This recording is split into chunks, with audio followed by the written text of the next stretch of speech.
श्री स्वामी समर्थ. स्वामी महाराज तुमच्या सर्व चांगल्या इच्छा पूर्ण करो ही स्वामींच्या चरणी प्रार्थना करते आणि आजच्या या नवीन व्हिडिओला सुरुवात करते. आज आहे 12 एप्रिल, वार शनिवार आणि या दिवशी आलेली आहे हनुमान जयंती.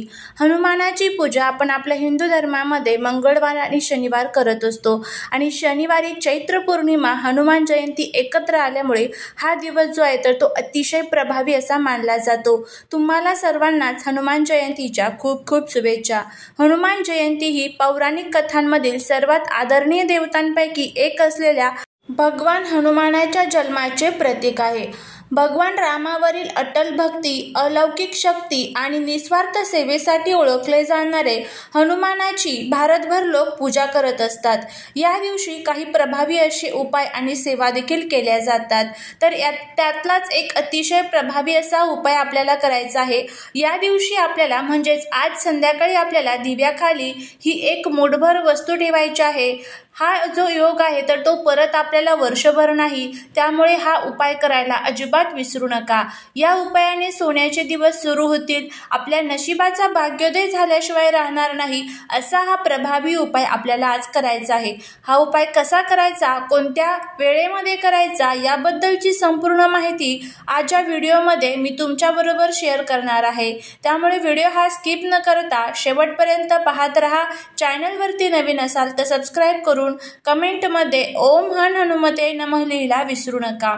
आज हनुमानाच्या काही प्रभावी अशा मंत्रांचं पठण हे आपण आवर्जून करायला पाहिजे. त्यामध्ये सर्वात पहिला मंत्र जो आहे तो म्हणजे ओम श्री हनुमते नमः, त्यानंतर ओम नमो भगवते हनुमते नमः आणि तिसरा जो मंत्र आहे तो म्हणजे ओम नमो हनुमते रुद्रावताराय, सर्व शत्रु संहारणाय, सर्व रोग हराय, सर्व वशीकरणाय, रामदूताय स्वाहा. हा जो मंत्र आहे तर याचं सुद्धा तुम्ही पठण करू शकता. श्री हनुमान हे रामायणातील एक महत्त्वाचे पात्र आहे आणि ब्रह्मचर्य, निष्ठा, नम्रता आणि निर्भयता यांचे प्रतीक आहे. त्यांची पूजा केल्याने जीवनातील अडथळे दूर होतात, नकारात्मक ऊर्जेपासून संरक्षण मिळते आणि भक्तीमध्ये नवी शक्ती संचारित होत असते असं देखील मानलं जातं. त्यामुळे त्यांची पूजा करणं अतिशय महत्त्वाचं आहे. आपण रोज घरामध्ये हनुमान चालीसा का वाचतो?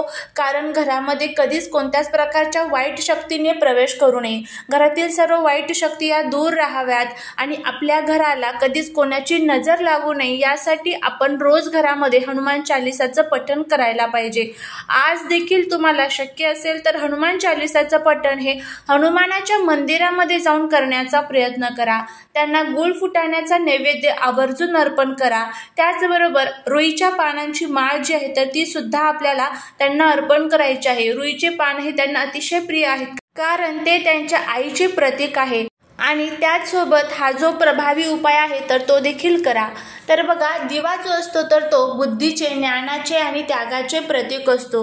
दिव्यामध्ये सकाळ संध्याकाळ आपण दिवा हा आपल्या घरामध्ये लावत असतो आणि दिव्यामध्ये काही वस्तू जर आपण टाकल्या तर त्यामुळे माता लक्ष्मी हे आपल्यावरती खूप लवकर प्रसन्न होत असतात. दिवा हा आपल्याला अंधाराकडनं प्रकाशाकडे नेण्याचं काम करत असतो. त्यामुळेच दिव्याचे जे काही उपाय असतात तर ते अतिशय प्रभावी असे मानले जातात. तर हा उपाय तुम्हाला कशासाठी करायचा आहे? बघा, तुम्ही खूप कष्ट करताय, मेहनत करताय, पण तरीही तुमच्या कष्टाला, मेहनतीला नशिबाची साथ मिळत नसेल, घरामध्ये आलेला पैसा हा घरामध्ये टिकत नसेल, सतत अनेक अडचणी, अडथळे तुमच्या जीवनामध्ये येत असेल, घरामध्ये अनेक प्रकारच्या वाईट शक्तींचा प्रभाव तुम्हाला जाणवत असेल, वास्तुदोष, पितृदोष, नकारात्मकता, शत्रुपीडा, शत्रुबाधा हे त्रास तुम्हाला जाणवत असतील तर त्यासाठी तुम्हाला हे जे अतिशय प्रभावी असे उपाय आहेत तर ते करायचे असतात. बघा, तुम्हाला ज्या वेळेस एखादा उपाय तुम्ही करत असता त्यावेळेस त्यावरती आपली पूर्ण भक्ती, श्रद्धा आणि विश्वास असणं देखील महत्त्वाचं आहे. उपाय करत असताना कुठेही मनामध्ये किंतु परंतु येता कामा नये. अगदी भक्तीने आणि विश्वासाने जर तुम्ही हा उपाय केला तर नक्कीच त्याचे फायदे हे तुम्हाला होतील. या उपायाने तुमच्या मनातील ज्या काही इच्छा आहे, कर्जमुक्ती असेल, त्याचबरोबर धनप्राप्ती, लक्ष्मी प्राप्ती त्या सुद्धा होतील. म्हणजेच काय तर पैशांच्या ज्या काही अडचणी तुम्हाला येत आहेत तर त्या सर्व अडचणी दूर होतील. तर असा हा प्रभावी उपाय आज आपल्याला करायचा आहे। आज आहे चैत्र पौर्णिमा। माता लक्ष्मीला प्रसन्न करण्यासाठी, भगवान विष्णूंची आपल्यावरती कृपा होण्यासाठी हा उपाय आपल्याला करायचा आहे। या उपायासाठी तुम्हाला एक मातीची जी पणती असते तर ती घ्यायची आहे। मातीची पणती घेत असताना ती व्यवस्थित स्वच्छ असावी, कुठेही तुटलेली फुटलेली अशी अजिबात नको। आता बघा, उपायांसाठी ज्या कोणत्या वस्तू तुम्ही वापरतात तर त्या अगदी स्वच्छ असाव्या हे नेहमी लक्षात ठेवा। आणि उपाय करण्या अगोदरच तो कोणाला सांगायचा नसतो, तो नेहमी गुप्त ठेवण्याचं काम आपल्याला करायचं असतं, नंतरच त्याचे फायदे हे आपल्याला बघायला मिळत असतात। त्यानंतर एक प्लेट घ्यायची आहे। त्या प्लेटच्या खाली तुम्हाला मुठभर तांदूळ, जे अखंड अक्षदा ज्या असतात ना तर त्या तुम्हाला ठेवायच्या आहे। त्यामध्ये तुम्हाला म्हणजेच त्या तांदळाच्या मध्ये 1 रुपयाचं एक नाणं जे असतं तर ते ठेवायचं आहे। दिव्यामध्ये तुम्हाला चौमुखी हा दिवा तयार करायचा आहे, म्हणजे 4 दिशेला 4 वाती तुम्हाला टाकायच्या आहेत आणि ह्या दिव्यामध्ये तुम्हाला तूप टाकायचं आहे हे लक्षात ठेवा। या वाती तुम्ही लाल कलाव्याच्या टाकल्या तर अतिशय उत्तम, नसेल तुमच्याकडे लाल कलावा तर कापसाच्या वाती टाकल्या तरीही चालेल। लाल कलाव्यामुळे माता लक्ष्मी प्रसन्न होतात आणि त्याचबरोबर आपल्या घरामध्ये धन येण्याचे मार्ग हे खुले होत असतात। त्यामुळे शक्यतो करून प्रयत्न करा की लाल कलाव्याची वाट तुम्ही टाकाल, नसेल तर मग तुम्ही कापसाची वाट टाकू शकता। त्यानंतर दिवा जो आहे तर तो प्रज्वलित करायचा आहे। दिव्याला हळदी, कुंकू, अक्षता अर्पण करायचे आहे। या दिव्यामध्ये काही वस्तू आता आपल्याला टाकायच्या आहेत। त्यामध्ये 2 लवंग, 2 वेलची आणि त्याचबरोबर थोडीशी हळद तुम्हाला टाकायची आहे। हा दिवा जो आहे तर तो उचलायचा आहे आणि तुमच्या घरातील ईशान्य कोपरा तुम्हाला बघायचा आहे। ईशान्य कोपरा व्यवस्थितपणे स्वच्छ पुसून घ्यायचा आहे, तिथे थोडीशी जागा, तिथे हा दिवा तुम्हाला ठेवायचा आहे। पूर्व दिशेला तोंड करून बसायचं आहे किंवा उत्तर दिशेला तोंड करून बसले तरीही चालतील। आणि त्यानंतर तुम्हाला तिथे बसून माता लक्ष्मीचं स्मरण करून 16 वेळेस तुम्हाला श्री सुक्तमचं पठण करायचं आहे। धनप्राप्ती, लक्ष्मी प्राप्तीच्या संबंधीची ही अतिशय प्रभावी सेवा मानली जाते।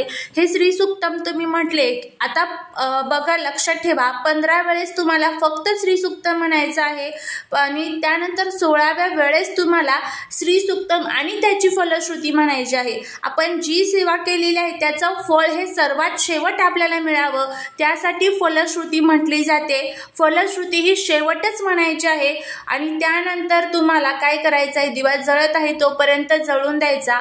नंतर दिवा थंड झाला की दिव्याच्या खाली जे तांदूळ आणि 1 रुपयाचं नाणं ठेवलेलं होतं तर ते तुम्हाला घ्यायचं आहे। एका लाल कलरच्या कपड्यामध्ये थोडेसे तांदूळ आणि 1 रुपयाचं नाणं ते बांधायचं आहे आणि त्याची पोटली तयार करून तुम्हाला ती तुमच्या पैशांच्या तिजोरीच्या ठिकाणी ठेवायची आहे। उरलेले जे तांदूळ आहे तर ते तुम्हाला पक्ष्यांना खाऊ घालायचे आहे। दिव्यातलं सर्व साहित्य जर शिल्लक असेल तर निर्माल्यामध्ये टाकून द्यायचं आहे। दिवा स्वच्छ करून परत घरामध्ये यूज करायचा आहे। तर असा हा खूप प्रभावी उपाय, फक्त वर्षातून एकदाच हा उपाय केला जातो आणि नक्की तुम्ही करून बघा। जर घरामध्ये सुतक पिरियड्स असेल तर तुम्हाला हा उपाय जो आहे तर तो करता येणार नाही, करण्याचा प्रयत्न करा, छान तुम्हाला याचे फायदे होतील। धनप्राप्ती, लक्ष्मी प्राप्ती होईल आणि देवी लक्ष्मीची भरभरून कृपा होईल। झालेली सेवा ही महाराजांच्या चरणी रुजू करते। श्री स्वामी समर्थ।